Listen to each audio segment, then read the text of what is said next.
सबको जय मसीह की। प्रभु यीशु मसीह के नाम से आपका स्वागत है इस स्टडी में जो मसीहत के इतिहास का परिचय स्टडी है। उसके तहत हम 5वां पाठ पढ़ने जा रहे हैं। पिछले बार मैंने आपको चौथे पाठ में गाइड किया था।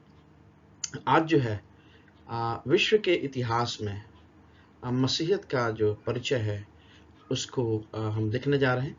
और इसमें जो 5वां पाठ हम जब पढ़ रहे हैं, इसमें अंधकार के युग में मसीहत क्या था और किस प्रकार से मसीहत का इतिहास रहा है उसको हम पढ़ेंगे। और ये एडी 590 से लेकर के 1073 एडी तक या ईसा पूर्व तक का इतिहास है, जिसे एक प्रकार से जब इतिहास को देखा जाता है, इस इतिहास को जब आप देखेंगे तो पाएंगे कि ये अंधकार का युग कहा जा सकता है।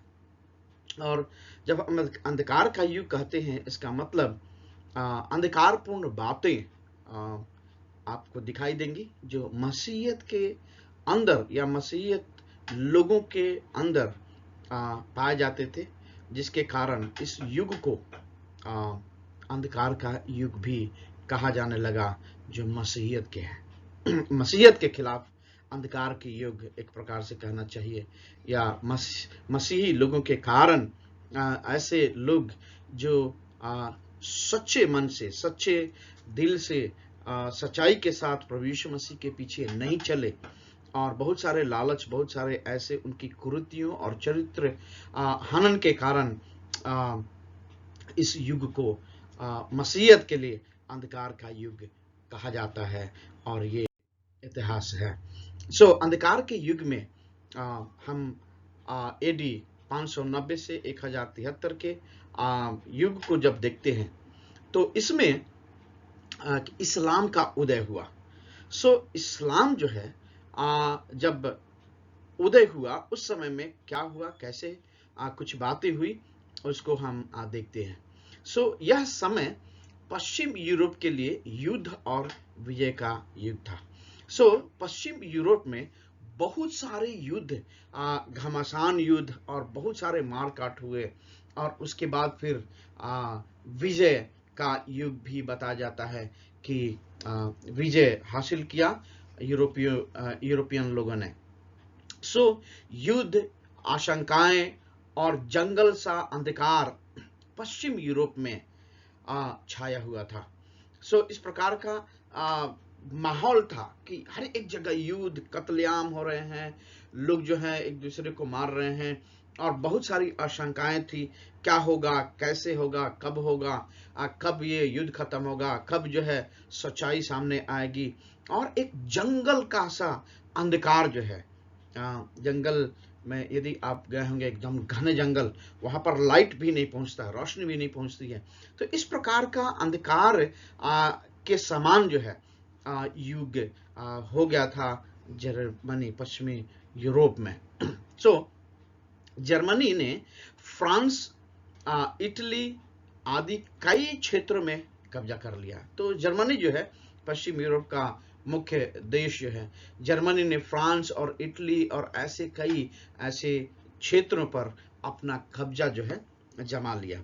और उसके बाद इसी समय में हम क्या देखते हैं कि इस्लाम धर्म का उदय हुआ जो अरब में हुआ। इस्लाम धर्म का उदय अरब कंट्रीज में जो है, कंट्री अरब महासागर भी कहलाता है या महादेश जो है कहलाता है, उस स्थान में जो है इस्लाम धर्म का उदय हुआ। और 7वीं सदी में इसका प्रारंभ जो है, इस्लाम धर्म का प्रारंभ, मोहम्मद साहिब ने इस्लाम धर्म की स्थापना की। और उनके मृत्यु के बाद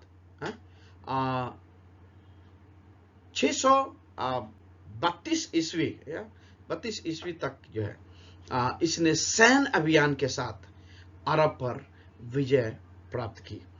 इस प्रकार से हम देखते हैं कि 7वीं शताब्दी में मोहम्मद साहिब के बाद जो है इस्लाम धर्म का जब स्थापना हो गया और मोहम्मद की मृत्यु हो गई 632 ईस्वी में, उसके बाद जो है क्या देखते हैं कि इस्लाम जो है अपने सैन्य अभियान के साथ या सेना जो है उनका बहुत जबरदस्त होने के कारण जो है अरब के ऊपर जो है विजय को हासिल कर दिया, विजय प्राप्त कर लिया उन्होंने।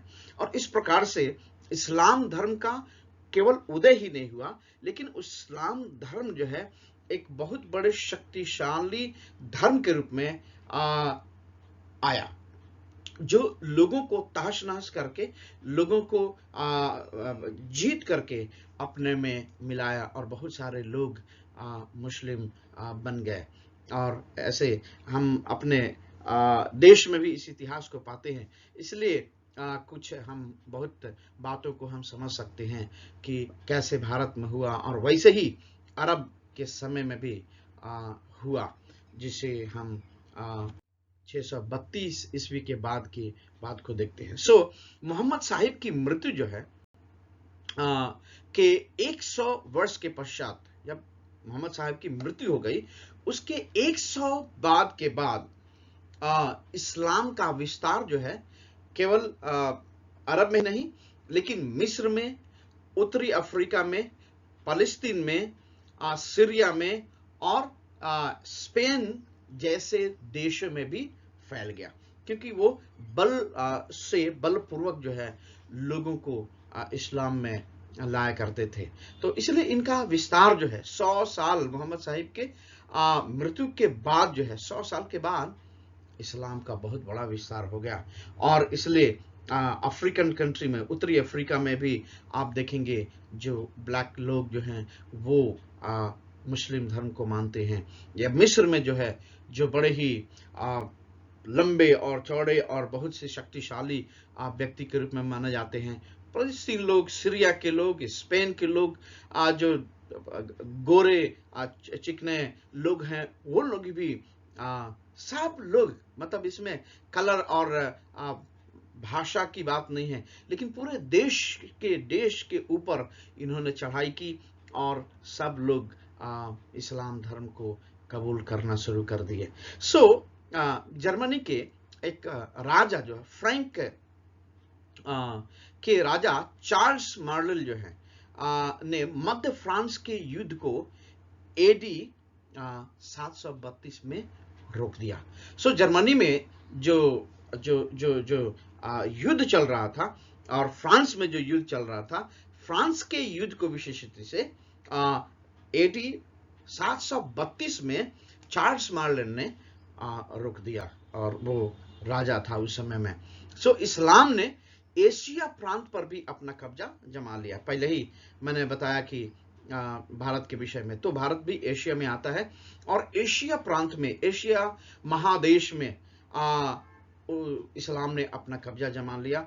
और मुसलमानों ने मसीहियों को तो ज्यादा नहीं सताया, लेकिन अरब में जहां इस्लाम का शासन था, इस्लाम को राज धर्म घोषित कर दिया गया, उसको इस्लाम को एक दर्जा दे दिया गया कि यही धर्म है। और इसलिए हम लोग कहते हैं कि मुस्लिम कंट्रीज है, अरब और ये सब कंट्री जो है, मिडिल ईस्ट जो है जिसको कहते हैं, ये सब जो है इस्लाम धर्म के रूप में या इस्लाम कंट्री के रूप में जाने जाते हैं, मुस्लिम कंट्री के रूप में जाने जाते हैं। और मसीहियों पर उन्होंने कई प्रतिबंध लगा दिए। ऐसा नहीं है कि उन्होंने अगर आघात नहीं किया, लेकिन आघात के साथ साथ बहुत सारे ऐसे प्रतिबंध लगा दिए जो इस्लामिक प्रतिबंध थे, जो लोगों के ऊपर या मसीहत के ऊपर या मसीही लोग जो थे या जो यहूदी लोग थे, उनके ऊपर अपने धर्म के छाप को या नियम को मानने के लिए उन्होंने विवश किया। और पूरे मिडिल ईस्ट और जितने भी ऐसे देश थे उनको अपने कब्जे में करके अरब के बहुत सारे कंट्रीज को और उसके इर्द गिर्द उनके ऊपर अपना इस्लाम का मत जो है हाजिर किया, और उसके ऊपर उन्होंने राज करना प्रारंभ कर दिया।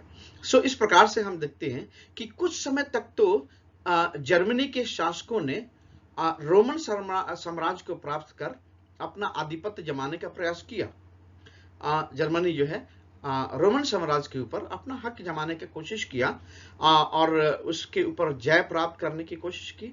लेकिन जब 800 ईस्वी में या एडी 800 में पोप लियो तीसरा जो है के द्वारा चार्ल्स मन्ने जो है को रोमी साम्राज्य के शासक के रूप में नियुक्त कर दिया गया।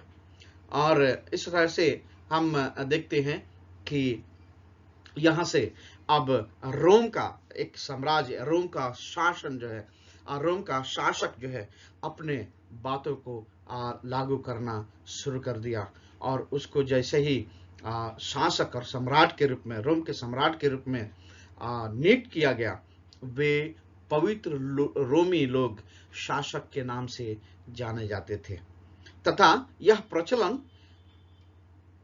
1800 या 1806 ईस्वी तक चलता रहा। सो ये लोग चूंकि पोप लियो ऐसे लोगों को सम्राट बनाया जो लोग बाइबल या पोप के बातों को मानने वाले लोग थे, और इनको पवित्र रोमी लोगों के रूप में भी जाना जाता था कि ये लोग ऐसे रोमी हैं, क्योंकि रोमी लोग जो थे बहुत कट्टर, बहुत ही निर्दयी किस्म के लोग पाए जाते हैं जब इतिहास को आप देखेंगे। लेकिन ये लोग पवित्र रोमी लोग के रूप में जाना जाते थे। क्यों? क्योंकि ये जब शासक बनाए गए पोप के द्वारा, तब क्या हुआ कि ये लोगों ने अच्छा काम किया और अच्छा सब कुछ चलता रहा। और ये चीज जो है 1806 तक तो चलता रहा और लोगों में यह धारणा प्रचलित हो गई कि पृथ्वी पर परमेश्वर के 2 प्रतिनिधि हैं। ठीक है, तो इतने अच्छे कार्य रोमी सम्राट ने किया, और चार्ल्स मन्ने और ऐसे शासक जो है कि ऐसा माना जाने लगा कि ये लोग परमेश्वर के सम्मान जो है प्रतिनिधि के रूप में यहाँ पर आए हैं। और उनमें से 2 लोग हैं, और वो 2 कौन हैं? एक राजा सम्राट और दूसरा पोप। ये दोनों जो है, दोनों एक परमेश्वर के प्रतिनिधि के रूप में आए हैं, क्योंकि जो परमेश्वर का हृदय है, जो परमेश्वर करना चाहता है, जो परमेश्वर जैसे लोगों का देख रेख करता है और उनकी प्रार्थना को सुनता है, वैसे ही पोप और राजा लोग भी लोगों से गुथे हुए थे और उनकी बातों के अनुसार, उनकी जरूरतों के अनुसार उनकी खिदमत करते थे। और इसलिए ये धारणा जो है बहुत साल तक ऐसा रहा कि परमेश्वर के प्रतिनिधि इस पृथ्वी पर पाए जाते हैं। वो कौन है? राजा मतलब रोमी सम्राट, और दूसरा पोप परमेश्वर के प्रतिनिधि है। और इसी युग में मसीहत का विस्तार हम देखते हैं कि कैसे जो है मसीहत का विस्तार हुआ, और फिर इसके अंदर इस समय में फिर क्या होने लगा। तो इस युग में जो है रोमी साम्राज्य जो है कई यूरोपियन देशों में कमजोर पड़ने लगे।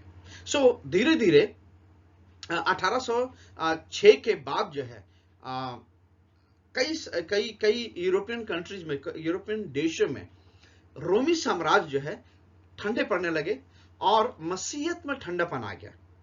क्यों ठंडापन आ गया? क्योंकि उनकी नैतिक पतन और उनके अंदर जो है बहुत सारी कमजोरियां आ गई। और कमजोरियां जब हम बात करते हैं तो शारीरिक कमजोरी की बात नहीं कर रहे हैं हम लोग, सेना की कमजोरी की बात नहीं कर रहे हैं क्योंकि वो लड़ नहीं सकते इसलिए कर नहीं सकते, ऐसा नहीं। लेकिन मूल रीति से आत्मिकता जो होती है, या बाइबल के आधार पर चलने की जो ताकत उनके अंदर थी वो खत्म हो गई, आत्मिकता खत्म हो गई। पवित्र आत्मा का सामर्थ्य या इस प्रकार की जो मसीहत की बातें थी वो सबकी जो है ठंडा पड़ गया। और फिर क्या हो गया कि एडी 850 से लेकर के 950 के मध्य 27 पोप बने। ठीक है, सो इतने दिन समय के अंतराल में जो है 27 पोपों का चयन हुआ, 27 पोप लोग बने, और पश्चिमी यूरोप में मसीहत जो है मरणासन पर आ गया।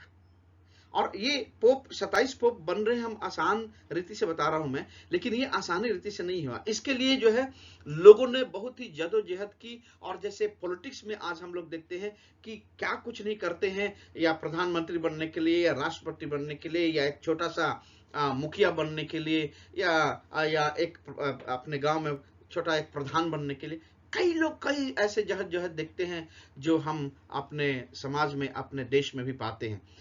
वो 27 पोप जो बने, वो सब लोगों ने इस प्रकार की प्रवृत्ति से होकर के गुजरे हैं, और इस तरह से मसीहत जो है एक प्रकार के मरणासन पर, इसका मतलब ऐसा लग रहा है जैसे कि मर गया, खत्म होगी मसीहत, ऐसे हाशिए पर जिसको बोलते हैं मसीहत आ गई।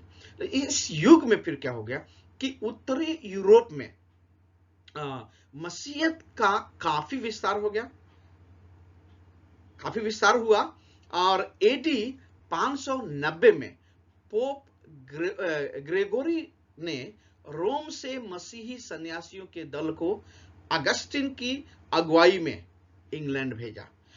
जहां पर इस प्रकार की बातें हो रही हैं, वहां पर ऐसी भी बातें हो रही हैं जो सन्यासी लोग जो हैं, जो पोप, और पोप ग्रेगोरी जो है एक ऐसा पोप आया जिसने मसीहत को थोड़ा बढ़ावा दिया, और उसने इसको जागृत करने के लिए कोशिश की। और उसी समय में रोम से मसीही सन्यासियों को, मसीही सन्यासी मैंने पहले चैप्टर में बताया था कि लोग जो है कलीसियाओं में या चर्चों में इतने थक गए थे, या इतने चरित्र हनन और बहुत सारी ऐसी कुरीतियों को देखा कि वो सन्यासी बन गए, मठ में रहना शुरू कर दिए।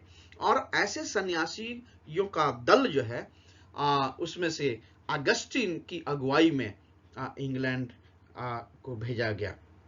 और रानी जो है वहां पर पहले से ही मसीही थी। रानी जो इंग्लैंड की रानी जो है वो पहले से मसीही थी, और तथा राजा के साथ 10,000 लोगों ने बपतिस्मा लिया।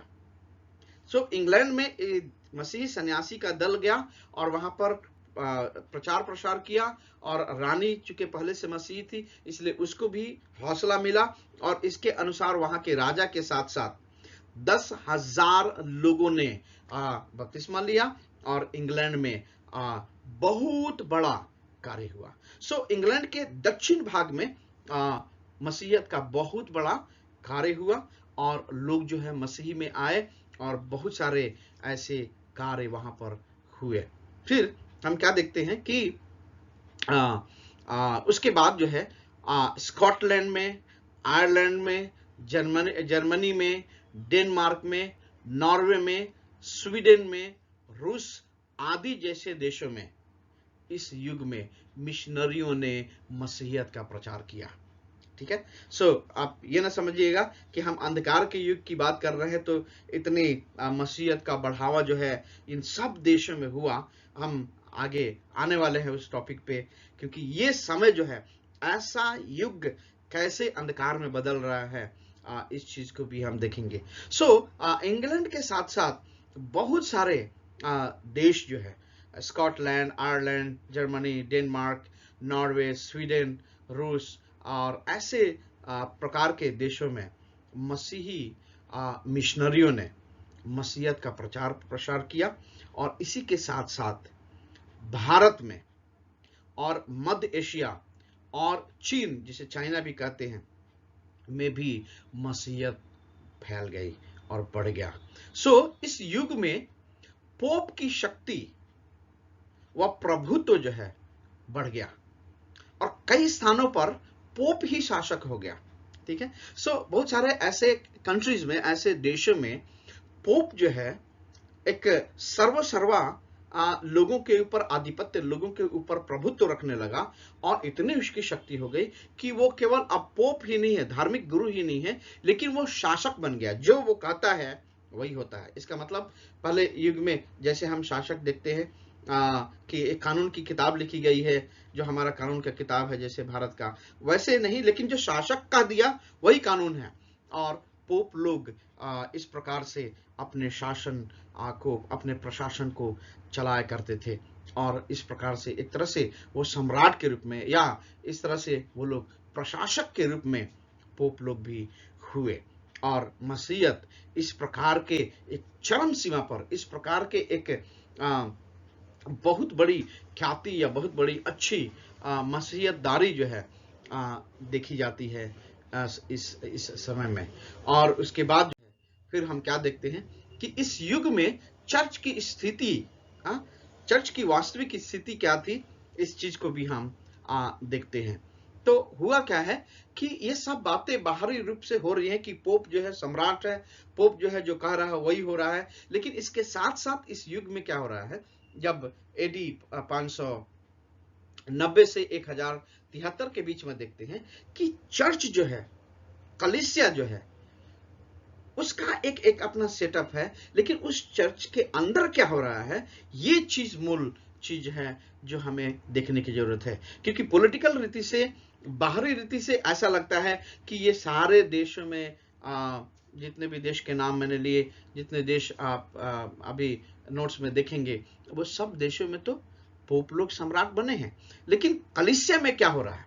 सो इस युग में चर्च एवं मसीहियों के नैतिक चरित्र जीवन में काफी गिरावट आ गई। क्यों काफी गिरावट इसलिए आ गई, हम आगे देखते हैं। क्योंकि चरित्र जब अच्छा नहीं है या जीवन जो है परमेश्वर के वचन के मुताबिक नहीं है, तो मसीही हो करके भी वो मसीही नहीं है, जिसको बोलते हैं हम लोग कई बार जिंदा लाश के समान, या एक नामधारी मसीही के रूप में लोग चर्चों में अपना जीवन बिताने लगे। और इस चीज को पिछले अध्याय में भी हमने देखा कि किस प्रकार से लोग जो हैं नैतिकता में गिर गए और इस प्रकार की बातें उनके जीवन में एक गिरावट का कारण हो गया। सबसे पहले पुरोहित गण के विषय में हम देखते हैं। पुरोहित गण लोग क्या थे और पुरोहित गण लोग का क्या स्थिति थी।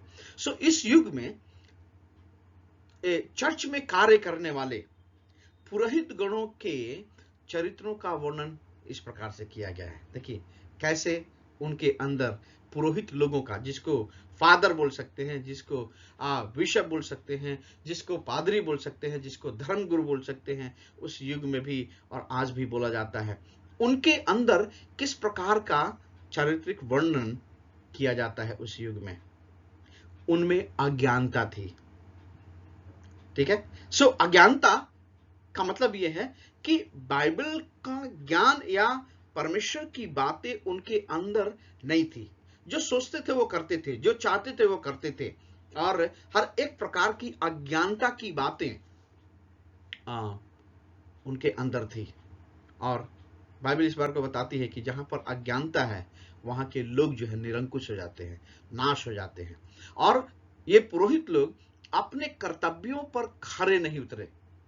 जो उनको करना चाहिए, जिस कर्तव्य के लिए उनको चुना गया है, पुरोहित के रूप में रखा गया है, वो उस कर्तव्य में अच्छे नहीं थे। और फिर क्या हो गया कि उनका जीवन जो है ऐशो आराम की जिंदगी उनकी हो गई, उनका जीवन हो गया, और गिरा हुआ नैतिक व्यवहार हो गया। ये पुरोहित गण जो है, पुरोहित लोग जो है, उनका व्यवहार जो है इतना गंदा हो गया, जिसको बोल सकते हैं कि वो ऐशो आराम की जिंदगी जीते थे, और उसके बाद उनका नैतिक व्यवहार जो है वो खत्म हो गया। चोरी करना, झूठ बोलना, या धर्म पदों की खरीद फरोख्त करना, ये पोप इन सब बातों में लिप्त हो गया। मैंने बताया ना 27 पोप जो है चुने गए, लेकिन 27 पोप जो है परमेश्वर की आत्मा के द्वारा ही चुन लिए गए, ऐसा भी कोई जरूरी नहीं है। क्यों?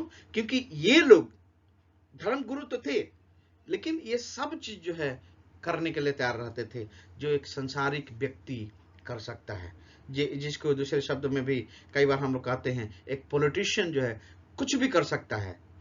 वो दंड भेद, साम भेद, ये सब चीज जो है किसी भी रीति से बाई हुक और क्रूक इंग्लिश में बोलते हैं, वो पोप बनते और लोगों के साथ दुर्व्यवहार करते और हर एक प्रकार के ऐसे पाप में जुटे हुए थे। पापों में लिप्त थे। कामगारों ने इस प्रकार से, या उस समय के लोगों ने, वर्कमेन्स भी बोलते हैं उनको, उन्होंने इस प्रकार से कहा कि ज्यादातर पुरोहित, ठीक है, अपराधी और दास के रूप में भाग गए। ठीक है। सो कई ऐसे पुरोहित जो है, कई ऐसे जो उस समय के सेवक जो थे, जिसको कह सकते हैं हम, वो क्या हो गया, बहुत सारी आपराधिक बातों में लिप्त हो गए, अपराधी ठहराए गए या पकड़े गए, या उन्होंने फिर पुरोहितपन छोड़ दिया और उसके बाद दास के रूप में भाग गए। इसका मतलब वो इतना उन्होंने गुनाह किया कि उनको वहां से भागना पड़ा, और भले उनको गुलाम रहना पड़े, भले कहीं पे रेफ्यूजी होना पड़े, लेकिन वो भाग गए। तो इस प्रकार से बिशप और आर्क बिशप ऊंचे पदों को बेचा करते थे। ठीक है। और ये देखिए, अब जो है यही जो अंधकार का चीज जो है अंदर अंदर हो रहा है, और ये इस प्रकार की बातें हो रही हैं कि बिशप जो है और आर्क बिशप, इसका मतलब बिशप के ऊपर जो बिशप जो है, ये सब लोग क्या कर रहे हैं, पदों को बेच रहे हैं। हाँ, पदों को बेच रहे हैं, और आओ हम तुम्हें क्या करेंगे, पोप बना देंगे, हम तुम्हें बिशप बना देंगे, हम तुम्हें आर्क बिशप बना देंगे, और इस प्रकार से पैसा लेकर के या धन लेकर के, संपत्ति लेकर के या विचार करके हर एक प्रकार के पदों को दिया करते थे। सो इस तरह से जो है मसीहियत एक ऐसे युग, चर्च जो है, कलीसिया जो है, एक ऐसे स्थिति से होकर के गुजर रही थी जो अंधकार के युग के रूप में हम कह सकते हैं। और ये पुरोहित लोग केवल ऐसी ही बात को नहीं, लेकिन नशा करना या हर एक प्रकार के विचार में जीना इनके लिए एक फैशन बन गया था। सो जो हम सोच नहीं सकते हैं उस प्रकार के जीवन को, उस प्रकार के व्यभिचारी जीवन को, इस प्रकार के नशे और हर एक प्रकार के गंदी चीजों को किया करते थे, और उनके लिए एक फैशन बन गया था, और जैसे कि कुछ हुआ ही नहीं है। और अभी भी वो पोप गिने जा रहे हैं, अभी भी वो बिशप गिने जा रहे हैं, अभी भी वो ऊंचे पदों पर बैठे हुए हैं। और जब पूरे इतिहास को आप पढ़ेंगे तो यहां तक कि वो लोग साल्वेशन बेचा करते थे, बोलते थे केवल साल्वेशन जो है, तुम इतना पैसा दो तुम्हें मिल सकता है। और बहुत सारे उन्होंने अधिकारों का हनन किया, और बहुत सारी ऐसी चीजें उनके युग में हुआ जिसे अंधकार का युग कहा जाना तय है। सो मध्य युग में यूरोप जो है, यूरोप में पवित्र पेशे को कई पुरोहितों ने क्या किया, शर्मसार कर दिया। सो यूरोप जो है अभी भी, आज भी इस बात के लिए जाना जाता है कि मध्य युग में, मध्यकालीन में यूरोप में जो है पुरोहित जैसे पेशा या पुरोहित जैसे कार्य को, इसको पेशा एक्चुअली नहीं बोलना चाहिए, लेकिन ये एक सेवा जो है, पुरोहित जैसे एक धार्मिक सेवा को पुरोहितों ने क्या कर दिया, इन सब कामों के द्वारा, इन सब गंदी बातों के द्वारा, इन सब नकारात्मक चीजों के द्वारा, इन सब बुरे व्यवहारों के द्वारा शर्मसार कर दिया। और इसलिए हम कहें कि ये एक अंधकार का युग घोषित हुआ या कहा जाना चाहिए। सो रोम का धर्म अध्यक्ष, जिसको पोप कहते हैं, रोम का धर्म अध्यक्ष जो है पोप, वो क्या हो रहा है, इस बात को भी हम देखेंगे, जिसमें से ग्रेगोरी के विषय में हम पढ़ते हैं। सो पोप पद को ग्रेगोरी ने बहुत ऊंचा किया। सो एक लोग जो है इस प्रकार की बातों में लिप्त है, लेकिन ये सबसे खूबसूरती है परमेश्वर की बातें, कि परमेश्वर अपने उन लोगों के बीच में भी एक ऐसे जन को खड़ा करता है जो सच्चे रूप में परमेश्वर के लिए खड़ा होता है, जो परमेश्वर के लिए अपना कार्य करता है। सो उसमें से ग्रेगरी जो है ऐसा एक पोप था जो मसीहत के नाम को या पोप के नाम को ऊंचा किया, और पोप के पद को पाने के लिए बड़ा संघर्ष हुआ करता था। सो एडी 890 में इस पद पर इटली के एक परिवार का हस्तक्षेप रहा। सो इसका मतलब जो है इस पोप बनने के लिए हमेशा एक ऐसा परिवार था कि उसी के परिवार से कोई पोप बनेगा, और इस तरह से जो है आप समझ सकते हैं कि जब एक ही परिवार का या एक ही क्षेत्र का या एक ही देश का या एक ही जन का जब पोप के विषय में बात करते हैं आज के युग में भी, तो अगर एक ही व्यक्ति और एक ही परिवार अगर उसी पद को हासिल करे तो कितनी बड़ी बात है, कितनी बुरी बात भी है। सो यूरोप में पोप के पद पर कब्जा जमाने हेतु बड़े संघर्ष होते थे, क्योंकि पोप जो है का चुनाव या पोप को घोषित करना या पोप के लिए छोटे छोटे बिशप जो है जो पोप को चुनते थे उसमें बहुत बड़ा संघर्ष होता था। और आज भी इस बात को देखते हैं, ये पहले मध्य युग का इतिहास है, लेकिन आज भी बहुत सारे ऐसे पद के लिए या पोस्ट के लिए या एक अध्यक्ष बनने के लिए, एक कुर्सी के लिए मारी होती है। और वो अंधकार का चरित्र जो है आज भी मसीहियों के अंदर भी कई ऐसे पादरियों, कई ऐसे बड़े बड़े सेवक जो अपने आप को कहते हैं उनके बीच में भी होता है और संघर्ष करते हैं। या संघर्ष का मतलब ये नहीं है कि वो जो है बड़े मेहनत के साथ, बड़े परिश्रम के साथ जो है वो पोप बन रहे, नहीं। संघर्ष का मतलब यहाँ पर यह है कि वो हर एक प्रकार की कुरीति कर सकते हैं, उनको पोप बनना है या उस पोस्ट को प्राप्त करना है। और इस स्थिति से संघर्ष का मतलब यह है कि कब्जा जमाने होती, चाहे जो कुछ भी करना पड़े, किसी का कत्लेआम भी करना पड़े, पैसा देना पड़े या कुछ भी करना पड़े, वो करेंगे। और यही चीज आज भी शैतान और वो अंधकार का मालिक जो है इब्लिस, शैतान, आज भी उन चीजों को लोगों के बीच में डाला है और डाल रहा है। तो जब हम लोग मध्य युग के विषय में पढ़ते हैं, हम इस बात को भी देखें कि आज के युग में भी वो अंधकार कार्य कर रहा है। सो केवल पोप ही नहीं, लेकिन इस बात को देखें कि जैसे हमने पहले पढ़ा था कि लोग जो है कलीसियाओं में लोगों के नैतिक खनन, नैतिक चरित्र गिरने के कारण जो है मठों में रहने लगे और वहां पर पवित्र जीवन बिताने के लिए अपने आप को अलग किया। वहां पर क्या हो रहा है? सो मठों में भी भ्रष्टाचार आ गया, ठीक है। सो मसीही आश्रमों या मसीही मठों में जहां मसीही साधु सन्यासी रहते थे, जो अपने आप को पवित्र रखने के लिए, अपने आप को दुनिया की बातों से अलग रखने के लिए, अपने आप को परमेश्वर और परमेश्वर के वचन में बनाए रखने के लिए अलग किया था, उनमें काफी भ्रष्टाचार आ गया। कैसे भ्रष्टाचार हो सकता होगा?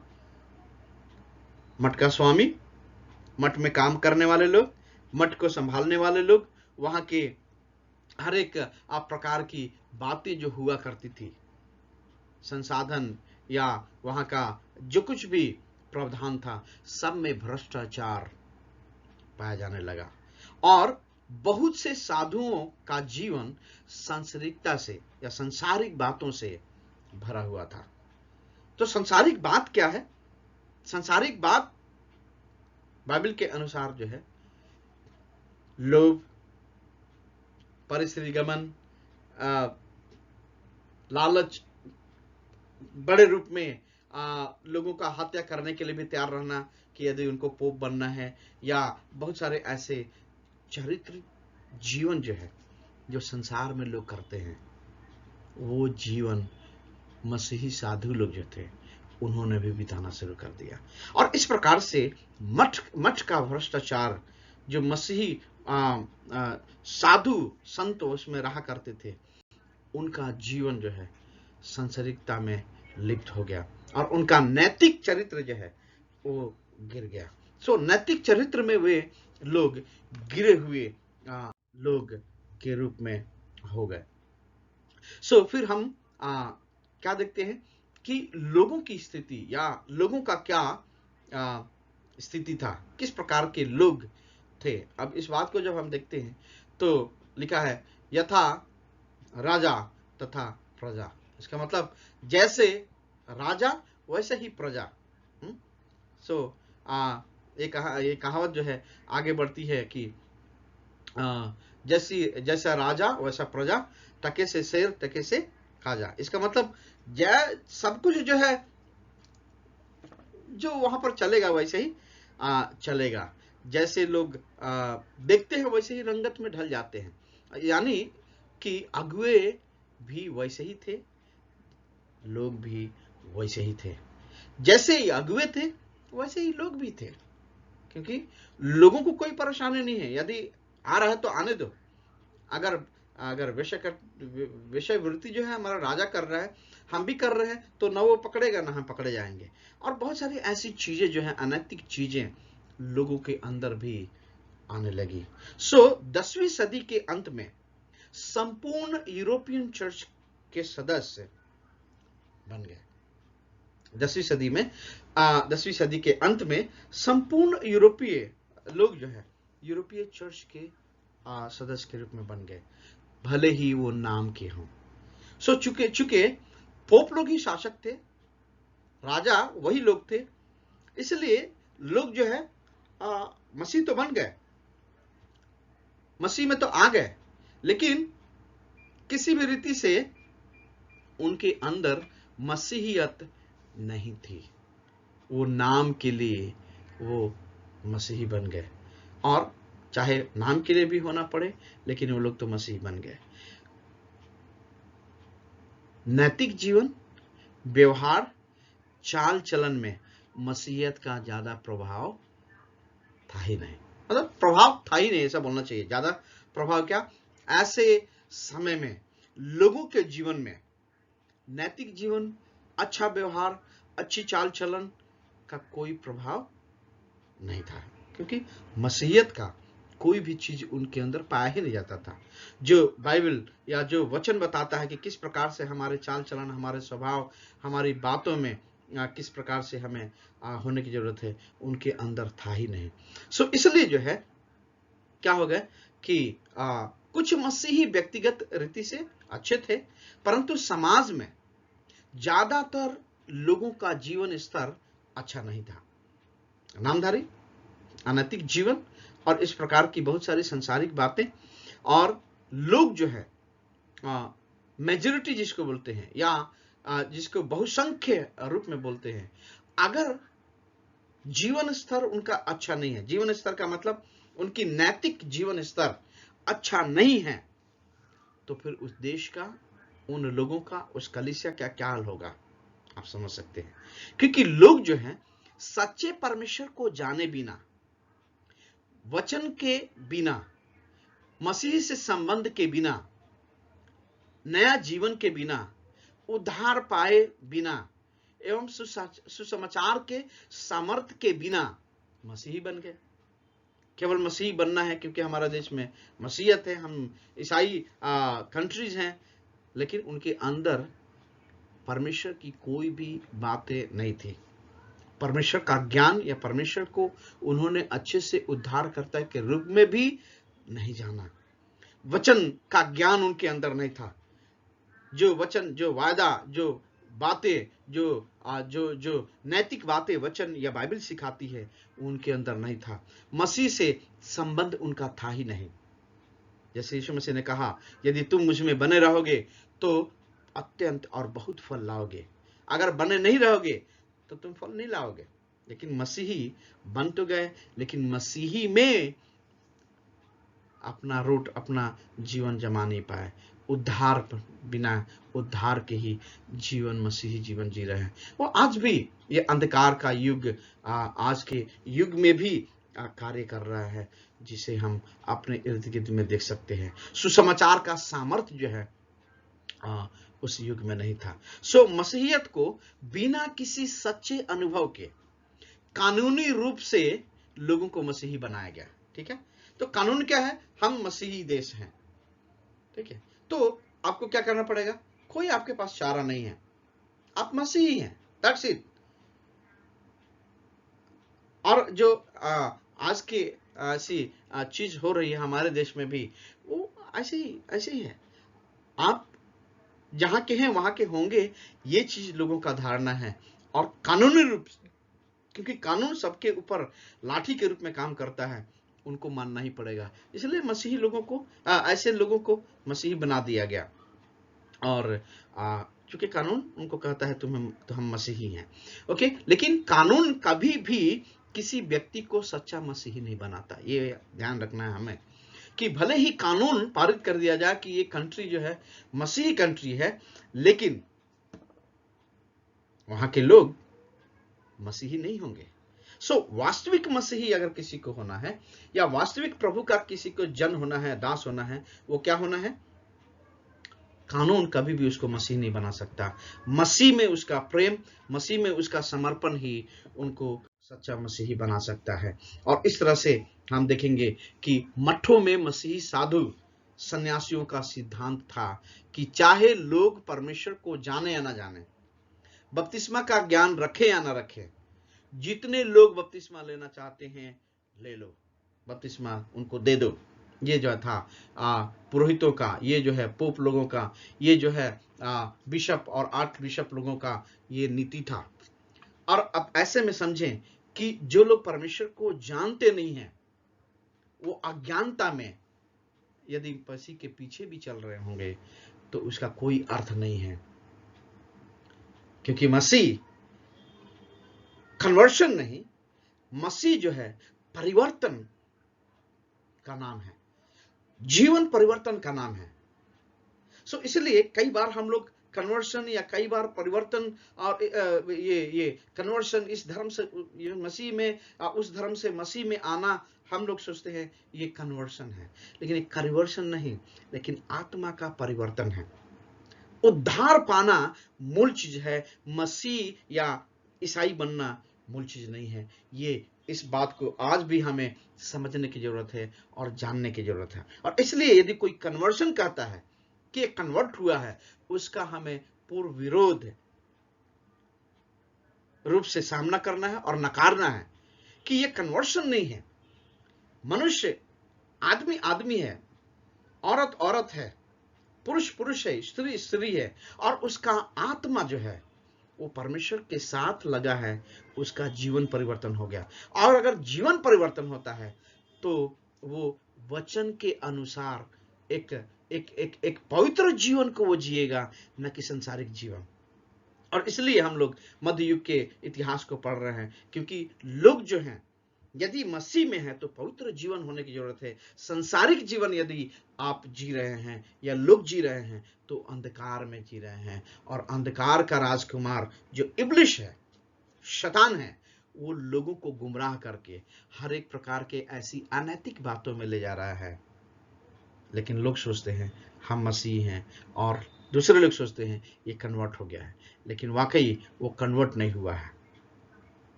लेकिन अगर वाकई प्रभु को मानता है तो उसका जीवन परिवर्तित हुआ है। और इसलिए पुरोहित गण जो है उस समय में सिर्फ रीति रिवाजों को या विधियों को पूरा करने वाले ही थे, और बिना परमेश्वर के वचन के ज्ञान के आत्मिक आराधना जो है मशीन के समान चलने लगी थी। जैसे आजकल भजन जो है आप मोबाइल में लगा दीजिए, वो चल रहा है चल रहा है चल रहा है, लेकिन क्या वो आराधना है? क्या वो परमेश्वर को पहुंचता है? नहीं, वो आपके कान के लिए है। आपके अंदर से, आपके मन से जो है आराधना परमेश्वर के लिए होनी चाहिए, जो परमेश्वर के सन्मुख में क्या है कि ग्रहण योग होता है। जो लोग मसीह बने उनके जीवनों से पुराना स्वभाव, मूर्ति पूजा या बहुत सारे ऐसी प्रवृत्तियां जो हैं, या अन्य जातियों के रीति रिवाज मिटे नहीं थे। जो थे वही थे, जो कुकर्म वो कर रहे थे अभी भी वही चीज कर रहे हैं, लेकिन नाम क्या है? वो पॉल है तो वो ये है, तो वो नाम ये है वो है। कृष्ण नाम रख लेने से कोई मसीही नहीं बन जाता। जीवन परिवर्तन से मसीह बनता है, क्योंकि जीवन परिवर्तन यीशु मसीह में ही पाया जाता है। क्योंकि यीशु मसीह ने कहा कि जो मेरे पीछे हो लेगा वही स्वर्ग राज में प्रवेश कर पाएगा। चर्च को इनसे बहुत बड़ा संघर्ष करना पड़ा, और वचन का ज्ञान, शिक्षाएं और सुसमाचार का प्रभाव समाज पर उस समय नगण्य था, तो था ही नहीं। और इसलिए हमें इस इतिहास को पढ़ने की जरूरत है, क्योंकि यदि हमारा मसीही जीवन लोगों के ऊपर प्रभाव नहीं डालता है, यदि सच्चाई से हम जी नहीं रहे हैं, सच्चाई को हम प्रकट नहीं कर रहे हैं, तो लोग अभी भी अंधकार में जिएंगे जो हमारे युग के हैं, और आने वाले युग के लोग भी उसी अंधकार में जिएंगे, क्योंकि ये शैतान का षड्यंत्र है जो इन अंधकार की बातों में लोगों को लेकर चलता है। और इसलिए इस इतिहास के साथ हमें अपने जीवन में प्रण लेने की जरूरत है कि हम परमेश्वर के पीछे चलेंगे, सच्चाई के साथ चलेंगे, हमारे अंदर कोई झूठ, फरेब और बहुत इन सब जो नकारात्मक बातें हैं, जो संसार की बातें, हमारे अंदर नहीं होगी, लेकिन पवित्रता, धार्मिकता, भक्ति, सेवा भाव, लोगों की मदद करना, लोगों के दुख सुख में शामिल होना हमारा स्वभाव होना है। और यही इतिहास जो है, यदि मैं पढ़ा रहा हूँ, यदि मैं बता रहा हूँ, तो यही कहना चाहूँगा कि हमारे और आपके जीवन में होने की ज़रूरत है। और परमेश्वर इस स्टडी से हम सबों को आशीषित करे, और प्रभु और भी आपको इस इतिहास से कुछ सीख कर परमेश्वर के बातों को सीखने के लिए और उसकी ओर मुड़ने के लिए मदद करे। आमीन।